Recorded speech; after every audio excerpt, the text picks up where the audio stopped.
kadimde guşi yokmuşluk, internet yokmuşluk diyenle.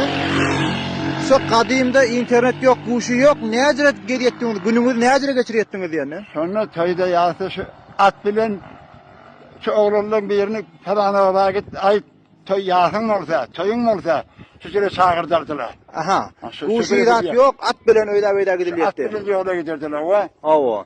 Onam şumat jowan oğlalla atla vaktini internet bilen guşi bilen geçirgenlerde. Ava. Somuğa sizin vaktiniz ne acele geçirdi? Ne emek ettiniz diyenle kadimde? Ben ne mesela malımız varsa mal verdiler ya hem de tayhançılıkta da işimiz ya. Bizim başka ne ama ötede imamız yoktu. Aha. Onda kullan iş veren misiniz siz? Ama Kullan. iş bilendik. Aha, doğru. Erteği giderdik odana, günerten gelirdik evimize. Oh. Eğlen giderdik suva, ikimiz su getirerdik evimize. Doğru. Zendegin şucur aylardık. Kıyınçılık bilen. Ama kıyınçılık bile eğlenirdi. Hava. Indi sana aysala. Kadimda şu kıyınçılıkta gezecek mi ya? Şu devirde deyseler ne? Yerini bir hoş yaşayış, halk bana hüvetse. Aha. Oğlum bana hüves. O ne acele?